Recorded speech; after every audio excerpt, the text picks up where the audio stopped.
My home is here in Mississippi.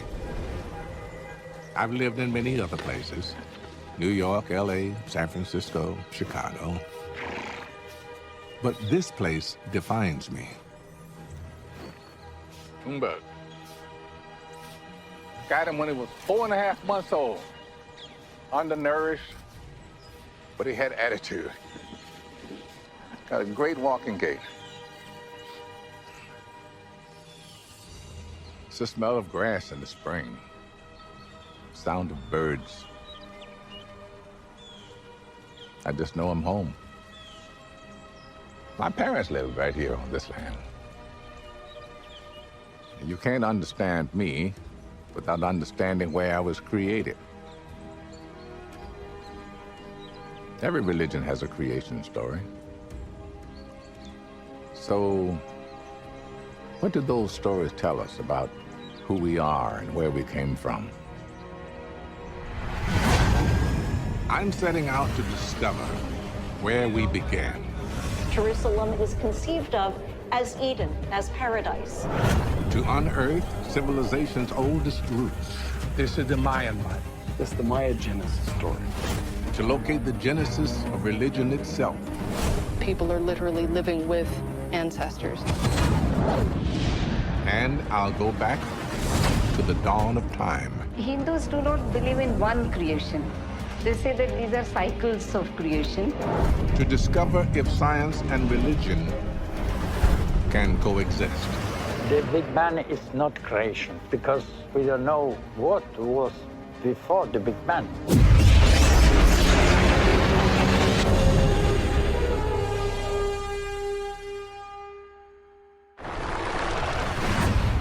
There are billions of us on this planet. It's hard to believe we all came from one man and one woman. But we did. Who were they? When and where did they live?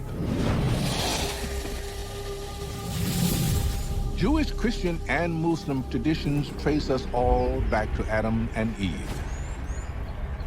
The book of Genesis says they came from a place called Eden, near the Tigris and Euphrates rivers, somewhere in the ancient Near East. No one has yet found the location of the Garden of Eden, though many have tried.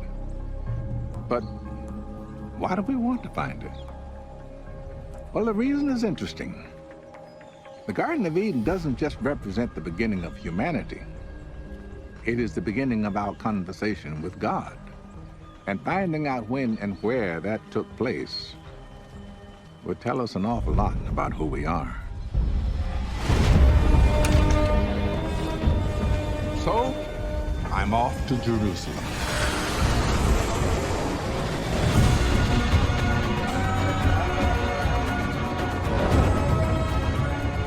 This is one of the oldest cities in the world. There's evidence of people living around here for more than 7,000 years. Today is the religious center of the Jewish world. It was here that Genesis was first written down, about 2,500 years ago. Archaeologist Jody Magnus is taking me to the Church of the Holy Sepulchre, where there is a little-known link to the Garden of Eden. So this is it. This is the Church of the Holy Sepulchre. Many Christians believe this is the site where Jesus was crucified and buried. But another ancient tradition says it's also the burial place of Adam. The area that we're walking into here is underneath the rock of Golgotha, which is the rocky outcrop on which Christians believe Jesus was crucified. And this is called the Chapel of Adam. There's a tradition which goes way back in Christianity, which connects this spot to Adam, the first man. When Jesus was crucified on top of the rock above us, his blood flowed down through a crack in the rock, and Adam, the first man, lay buried underneath. And when Jesus' blood flowed onto Adam, Adam was then resurrected. Almost 1,700 years ago, when Roman Emperor Constantine built the church, He also made a shrine around this crack in the rock of Golgotha, the Chapel of Adam. But doesn't this contradict that section of the Bible that says that the Garden of Eden was located somewhere near the Euphrates and the Tigris. Well, the version of the story that ended up in the book of Genesis seems to place the Garden of Eden somewhere in Mesopotamia, which is the area of modern Iraq. So how do you think the tradition of Adam gets to be here in Jerusalem? Well, I think Adam probably does have a very special connection with Jerusalem. The Garden of Eden, or paradise, becomes conceptualized as a spot where the presence of God dwells. In early Judaism, in the time of Jesus, the presence of God dwelled in the temple on the Temple Mount, and hence Jerusalem was conceived of as Eden, as paradise. So you're saying Eden could also be a metaphor? Right, well, yes, of course, Adam was the first human. And in Hebrew, the word Adam, Adam, just means man. Human. Hold up. You just said something now. The word just means man. Yes. Adam. Yes. Also, the name Adam, if you take off the A and you just leave D-A-M, in Hebrew, dam, that means blood. Or if you add an A-H to the end, Adama means land. Land itself, to blood. Yep. Okay, all right.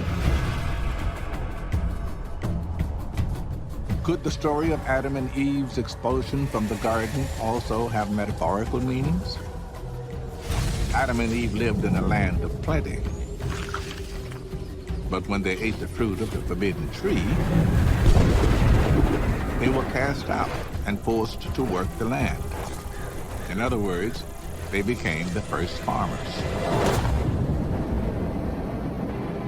I'm heading to a region where researchers are digging up some of humanity's oldest farming communities in central Turkey. I'm interested in finding out if the birth of farming and the birth of belief in God are connected. Could this have been Eden?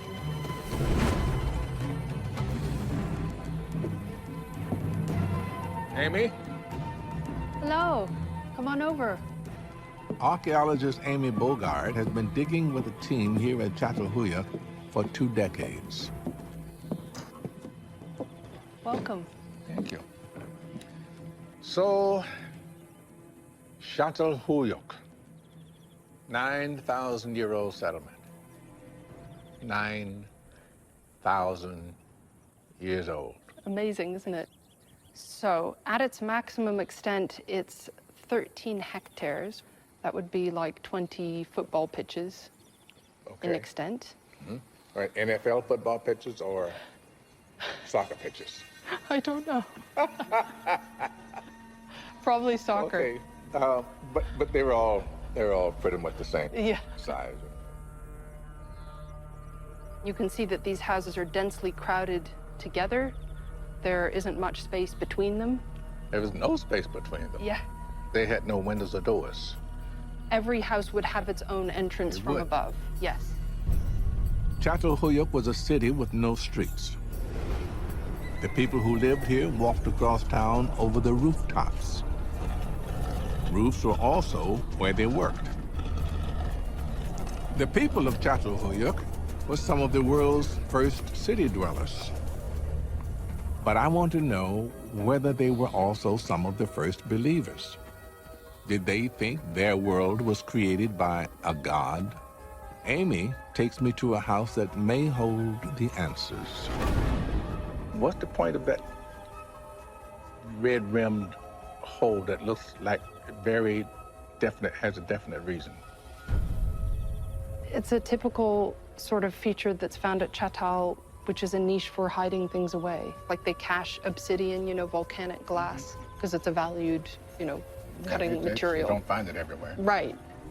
The most important hiding places archaeologists have found at Çatalhöyük are beneath the sleeping areas. Okay, so what are those holes over there? Those are actually burial places. Those are burial pits where... Oh, wait a minute. A human being is not going to fit in there. A baby, maybe. The way they can fit mature adults in pits like that is to bind them up very, very, very tightly in a flex position, and the holes are periodically reopened and new individuals added through the lifetime of the house. Wow. People are buried under the platforms so that people are literally living with ancestors. It sounds like this has some religious content. I think you're right. And they start to raise questions about what you might call ritual practice, which seem to have been crucial for life in this community. Could these burials be evidence of belief in God? Anthropologist Harvey Whitehouse is trying to get inside the heads of these early city dwellers. So this is a pretty authentic mock-up of what a typical kind of house in Châteauroux would have looked like. These are the kinds of objects that we'd expect to find in one of those houses. Over here we've got examples of wall art. You know, here we've got bull heads. We often find these inserted into the walls. In one case I've seen them arranged almost like a sort of protective shield around one of these clean spaces. And we know that these clean spaces were used for sleeping on. So, Harvey, you're an anthropologist. So you're more into what people are mentally into, right? Well, my imagination runs riot in an environment like this because I've seen the kind of stuff that comes out of the walls and that they've been taking out of the floors.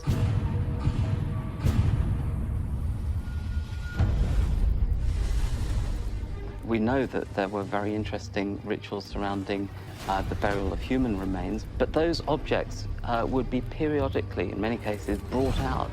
What they were doing with them, we don't really know, but in many cases, they were put back very carefully and replaced. It's almost as if this isn't just a domestic dwelling, this is like a kind of living temple.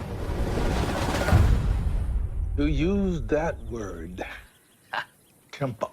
Temple. Well, what is a temple, you know, if not a sort of an environment in which the ritual life of a community is conducted? And I think that's what is going on in these houses.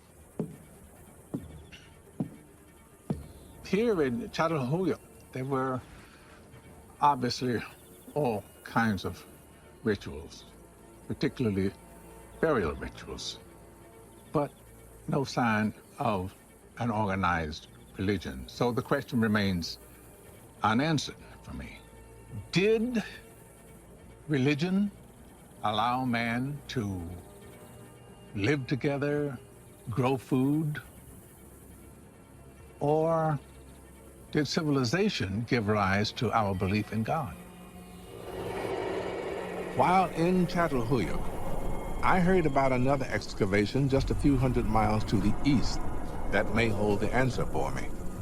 It's an 11,000-year-old site that lies between the Tigris and Euphrates rivers, the biblical location of Eden. Okay, we're now in enclosure D, the best preserved of the enclosures that we have here. So we've had radiocarbon data, and they've come back as 9,400 plus minus BC. It's called Göbekli Tepe. And here, I may find evidence of the very first moments humans worshipped the divine. Stone Age architects built 20 monumental circuits here made from large T-shaped pillars. Archaeologist Lee Clare leads the team trying to decipher its mysteries. The two central pillars stand in the middle of a round oval building, and the wall surrounding it, at regular intervals we see smaller T-pillars. Fearsome animals were carved into some of the pillars. But the stone's T-shapes may represent the human form. They could be men, or they could be gods. If you look closely, you have the top, the T is the head, and then we have on the side, the broad side, the arm coming down. You can see a belt buckle here.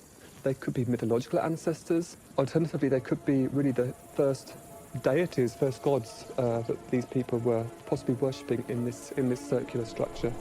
Lee and most archaeologists believe these stone circles were used for rituals, but no one appears to have actually lived here. The people of Göbekli Tepe were roaming hunter-gatherers. not settled farmers. So why did they build a permanent place of worship tied to one spot? It's one of the main questions we ask ourselves at this site. So why did they come? Now the thing is, at this time the communities were growing larger and larger. There was more stress on the local resources, and because communities were growing, there was obviously a risk of conflict. People have problems keeping track of relationships, keeping track of networks. The growing population meant that people who scarcely knew each other had to work together. That was the recipe for conflict.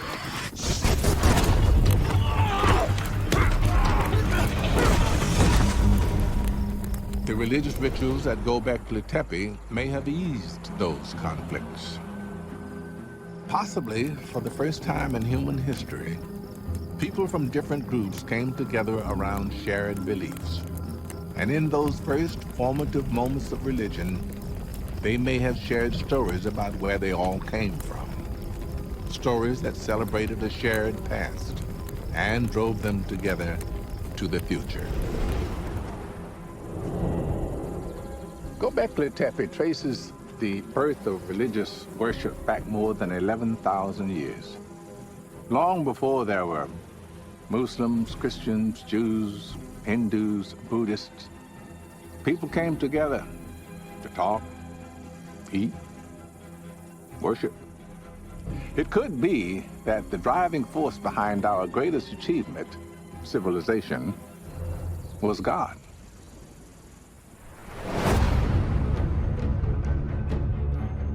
But today, we no longer share one story of creation. We live in a global society made up of many different cultures, and science has given us a new perspective on creation. It even claims to know the ultimate secret of our cosmic origins. Can science and religion agree on creation?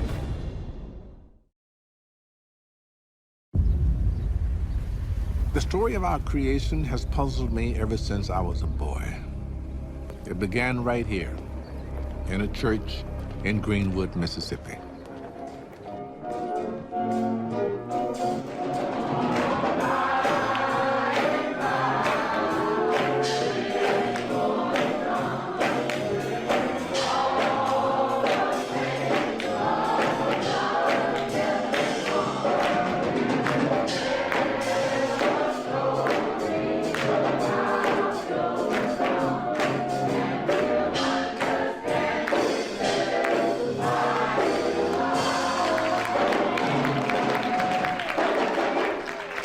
I was about their age when it happened.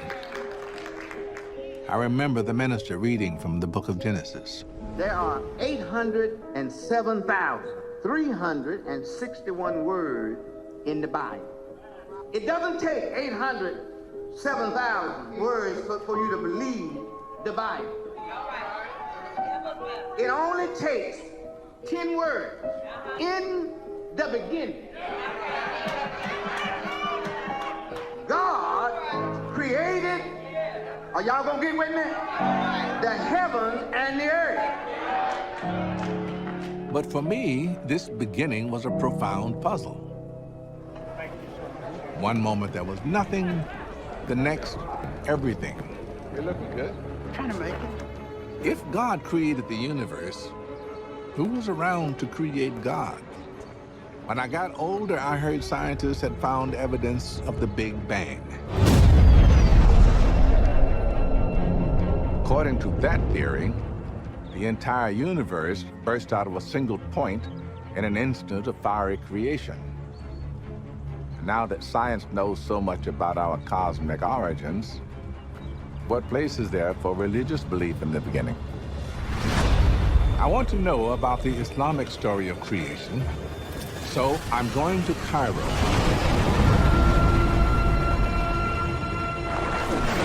One of the largest and oldest cities in the Muslim world. Islam has deep roots in science. Muslim astronomers were charting the heavens soon after the time of Muhammad. I hadn't noticed that before. What is it? This is the minaret of Al-Hussein Mosque. Harvard historian of Islam Ahmed Ragab is taking me to one of Cairo's spiritual centers, the Al Hussein Mosque.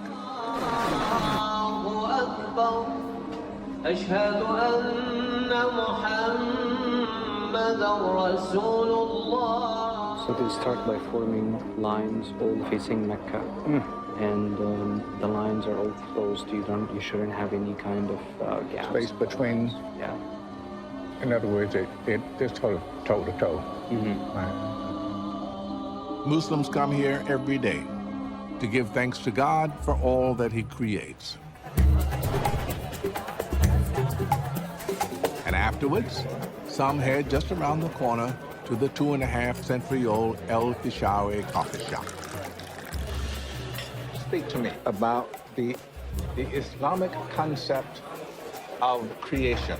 In Islam, the beginning of the story starts with this massive cloud of smoke, from which the heaven and earth are pulled from inside the smoke. And then the earth after that gets formed into what it looks like before the beings are created. Interestingly, that is very cosmic. Right. You think right away about the clouds of dust in the cosmos that form worlds. So this idea is about these massive clouds and things coming out of them is actually very powerful in a lot of mythological traditions around the world. And it is part of this Islamic narrative of creation. In Islam, the moment of creation exists alongside the scientific view of Earth's formation. The same is true for traditions much older than Islam.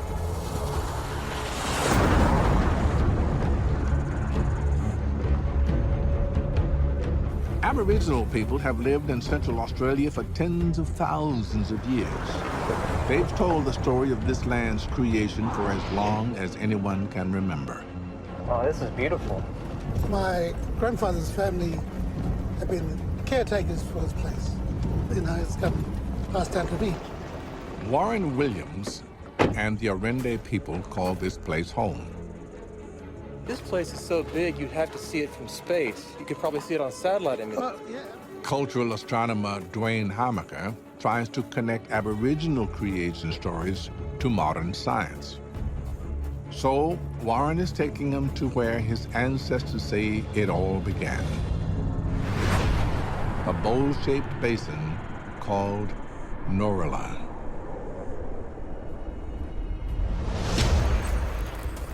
It's traditional for the Arende to tell their creation story at night, when they can see their creators, the sky gods.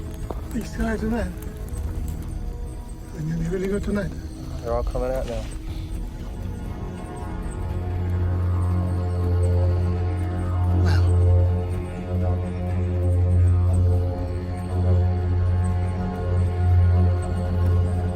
The story takes place in an era called the Dreaming, when the sky gods lived in the Milky Way. The dreaming is a period of creation when everything was beginning, when the ladies were dancing at a ceremony, and one of them had a little baby in an arm.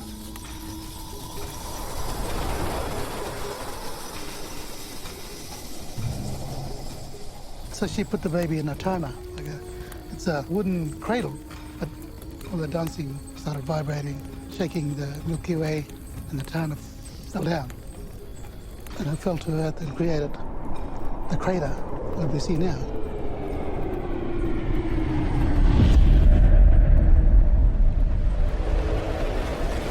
That's fascinating because, according to scientists, it was an asteroid or a comet that hit the ground, and what it did, the massive explosion created this big meteorite crater.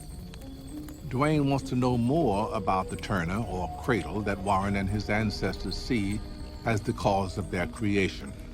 So you can see the Milky Way quite clearly, and that looks like that tournament from the front falling out of the Milky Way. Yeah. In Western astronomy, we call that Corona Australis. That constellation means the Southern Crown. But you're right, it looks exactly like Turner falling out of the Milky Way. It looks like an upturned cradle. At daybreak, Dwayne asked Warren to show him exactly where the star baby landed. Goes right through here? Check it out.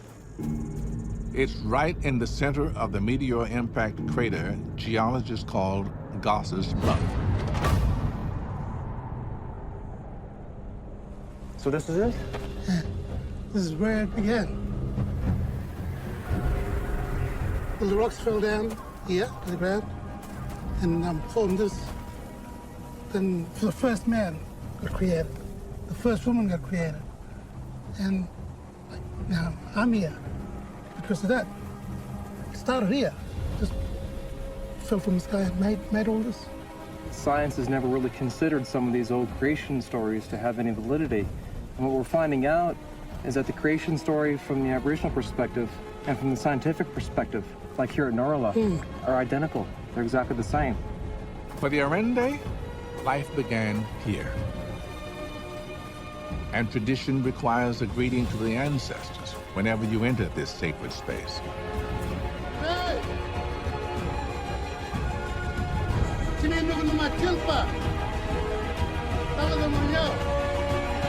Why did you go?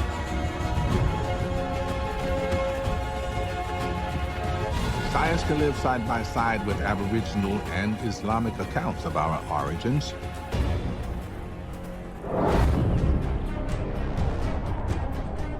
Now I'm curious about science and the Judeo-Christian creation story.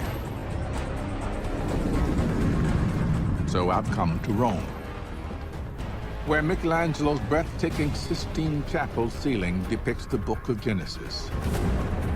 In 6 days, God creates light, makes the sun and the moon, and creates man.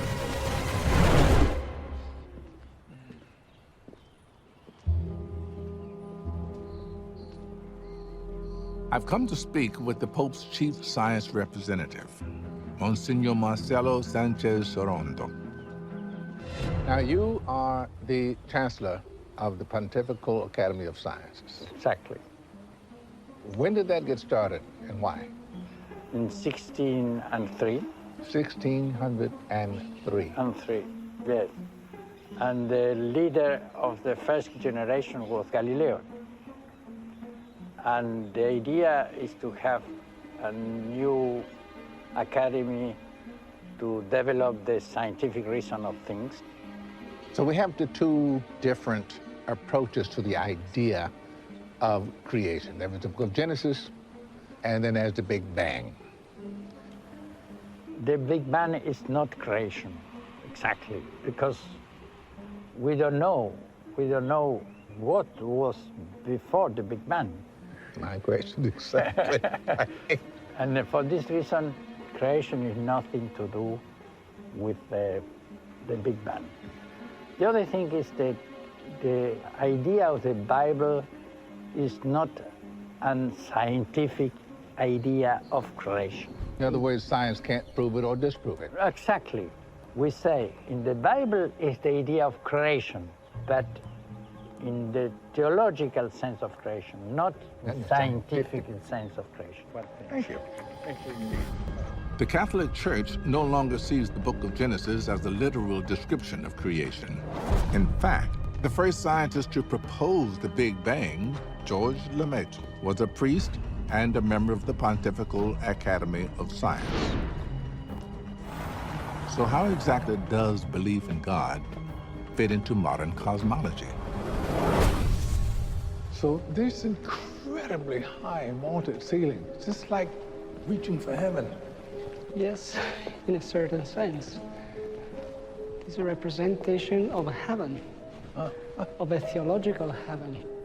I'm meeting with Father Giuseppe Tanzellaniti, a scientist at the Vatican Observatory. I'm very, very fascinated by you. You're an astronomer, and you are a holy man. Yes, my field of study was radio galaxies, quasars, extragalactic objects. And it was another kind of heaven. I remember that When we take a galaxy spectra, I used to pray during the waiting for the spectra and to say, God, I thank you for this marvelous universe that you gave us. There must have come at some point a question for you about the nature of creation. We think that there's like a big schism between the biblical sense of creation and the other one is the scientific sense of the Big Bang, and it's all very different. Creation, from a theological point of view, is perfectly compatible with a Big Bang, because you need always a first cause. God, the Creator, is outside space-time, is before any time. So the act of creation is an everlasting act, because creation is the way in which God continuously holds the universe. For Giuseppe and others like him, cosmology not only allows room for divine creation, it offers new ways to understand God as the master of space and time.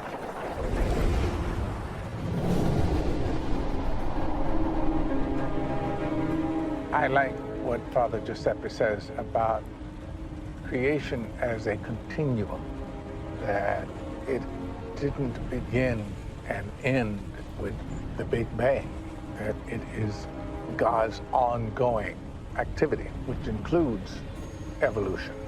I think what he was saying is God does not exist outside space and time. God is space and time. The idea that creation is ongoing sounds like a new one, but it's not. In the depths of the Guatemalan rainforest, lost cities reveal the endless creations of the ancient Maya.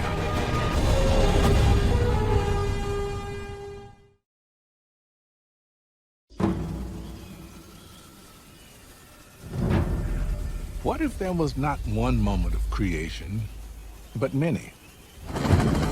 I'm headed out to explore the remains of the ancient Mayan Empire, where a new discovery sheds light on their Genesis story.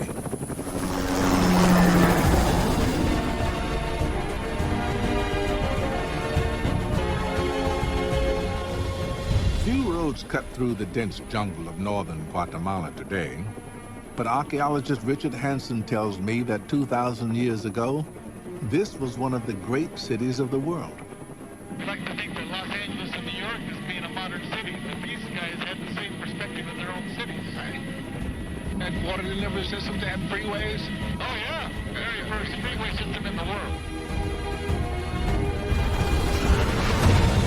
Welcome to America. This pyramid is one of the largest structures in the world in terms of volume. It's more than a half a mile long at the base.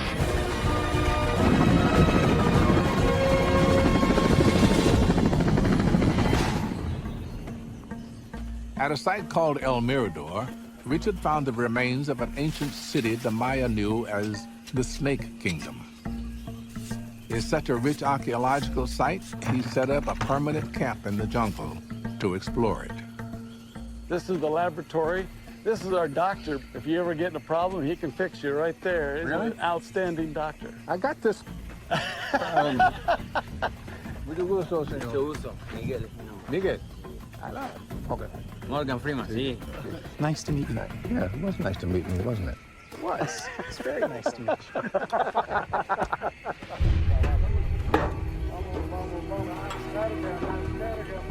Set? Okay, let's do it. Richard is taking me to see something he's only just uncovered. Okay, this is one of the most interesting excavations we have right now. Oh my goodness. This is art that was carved in stucco hundreds of years before Christ. And it has incredible scenes showing the entire pantheon of the Maya religion. So what we're talking about is, this is the actual story of creation here. This is the Mayan Bible. This is the Maya Genesis story with all the deities that are needed to tell the story. Yeah, this is unbelievable. I mean, if you just think about the fact that it wasn't done in the 15th century or the 16th century, it was done 2,000 years ago at least. This is the oldest version of the Maya's sacred story of creation that's ever been found. The focus is on two swimmers carrying a severed head. It's this head right here that gave us the clue who this might be at the first place. We think this is Hunahpu. This is the father of the hero twins that starts the whole process of creation.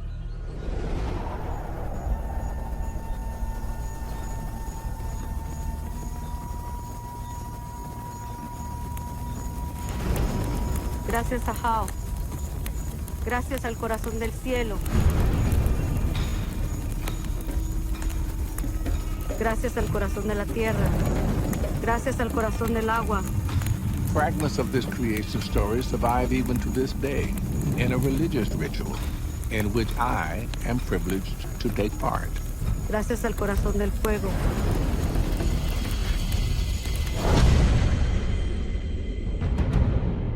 The ritual recalls the saga of the corn god being tricked into going down to the underworld, where he's decapitated. His sons, known as the hero twins, set off to rescue him. But they can only get to the underworld by being burned to ash. The ash represents the hero twins. She mixes the corn with the ashes, and that goes into the water.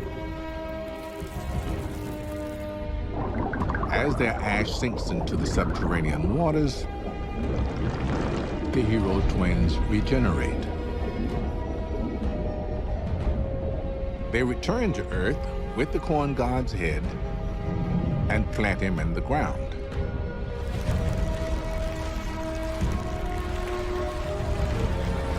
It is from this corn that the first Maya people are made. Now the hero twins are in the river. So this is what they're going to be serving and passing around. In essence, we all become a part of the hero twin story by doing this.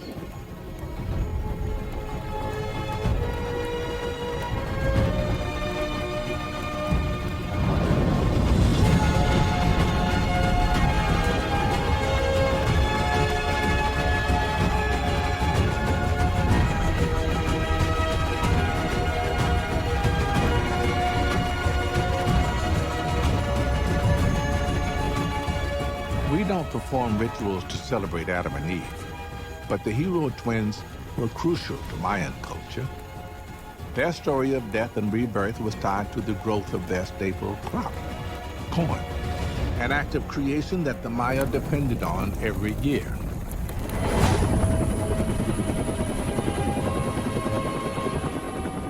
And, Richard tells me, their architecture also focused on creation. It mirrored a source of power they saw in the heavens. To show me how, he takes me 40 miles away to the ruins of the city of Tikal.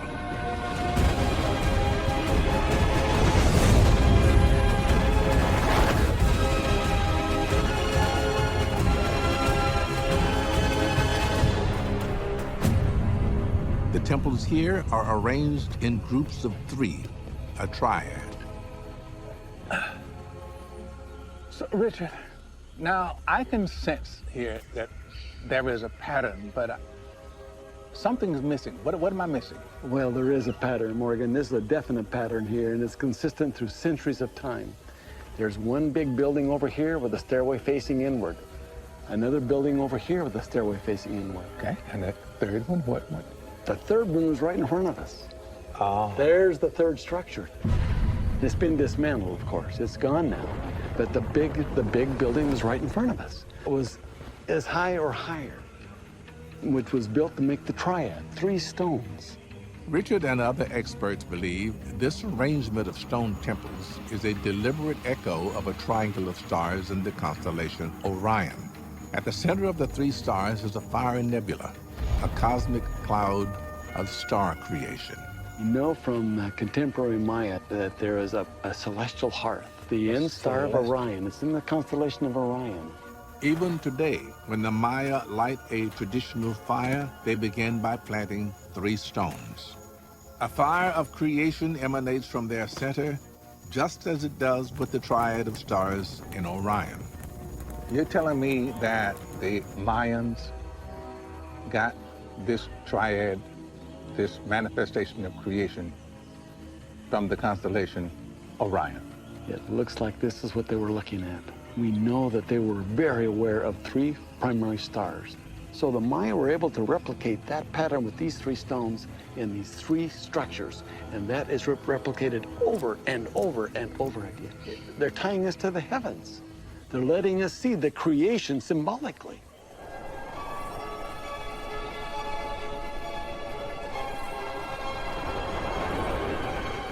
Looking around here, I'm struck by the scale of what the Maya created.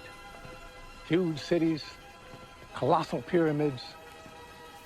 It was a civilization whose religion was focused on creation and the continued regeneration of creation.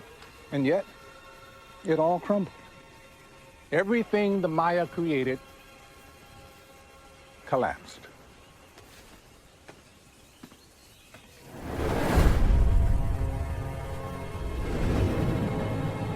It strikes me that we don't spend enough time celebrating the paths our ancestors trod to get here, or giving thanks for the forces that sustain our lives.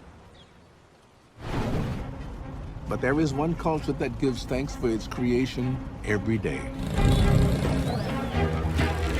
And I'm in Varanasi, India, to see it.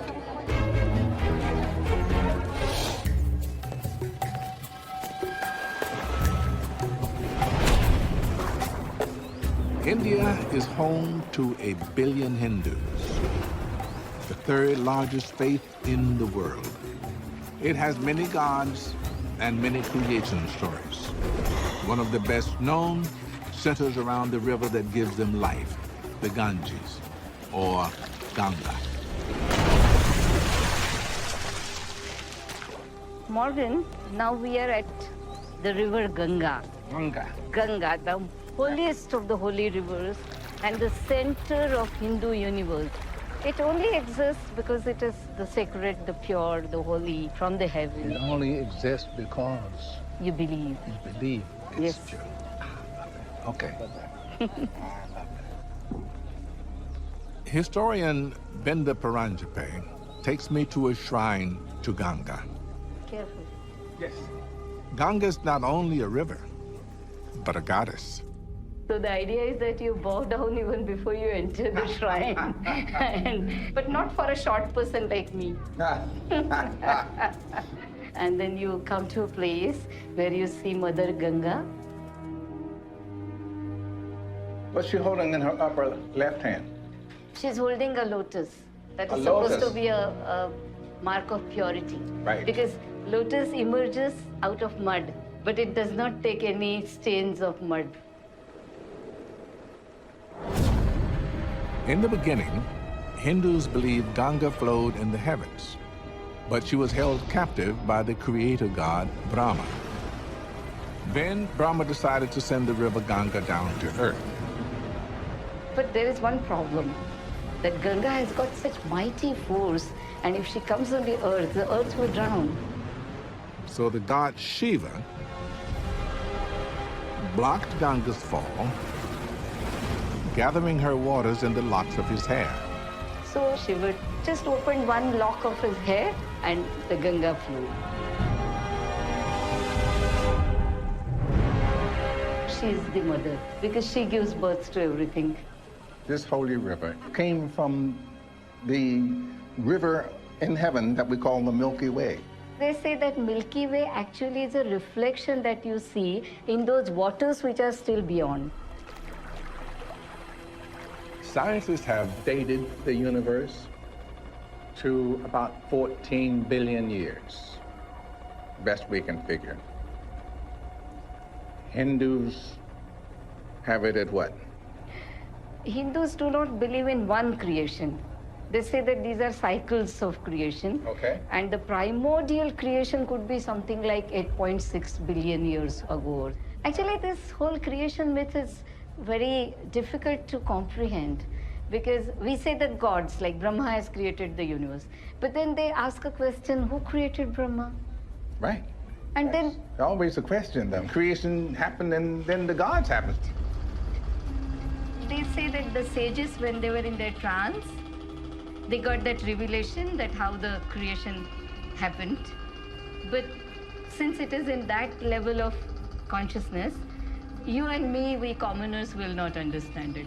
So we believe that it's beyond us. The Hindu philosophy is not to try to solve the riddle of creation that happened long ago.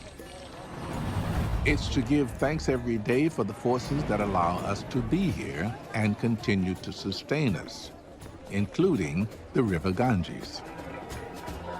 You can come a little close. We are going to see the ritual, which they call it Aarti. Aarti. Yeah, it means showing the lamp to the god.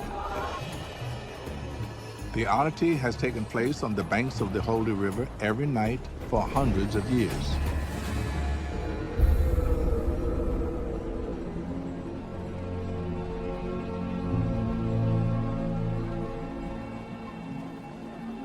The prayer is that, God, you are like my father, you are like my mother. My whole existence is you. My whole existence is You. I'm just like a shadow I'm a vessel. that contains you. I contain. That's wonderful. 7 priests offer all the elements to Ganga: water, air, earth in the form of flowers, and the most important of all, light, which represents our souls.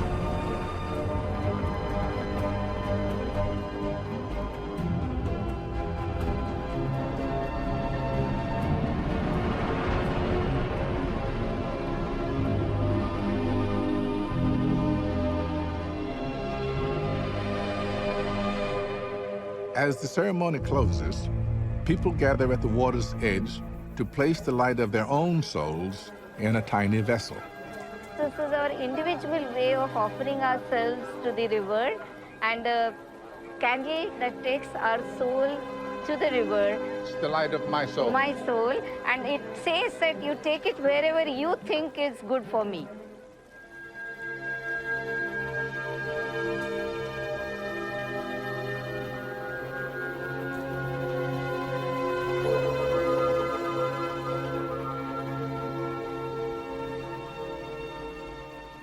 The Hindu version of creation appeals to me.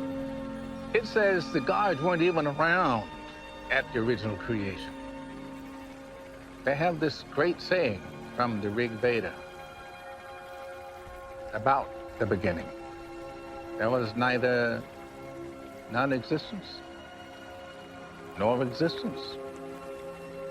It's saying the idea is beyond human definition, beyond human intellect. Just accept it. Where did we come from?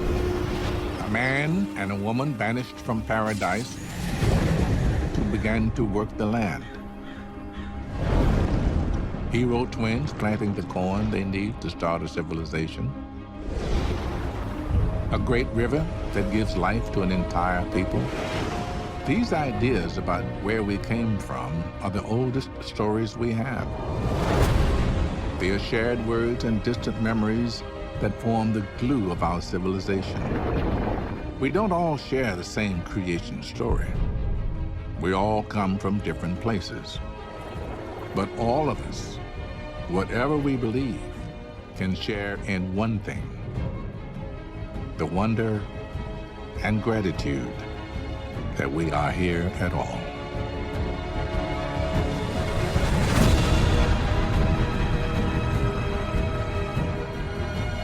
It is my fervent hope that people will open their hearts and minds and see that our beliefs don't have to divide us. They have the power to unite us, to allow us together to achieve remarkable things.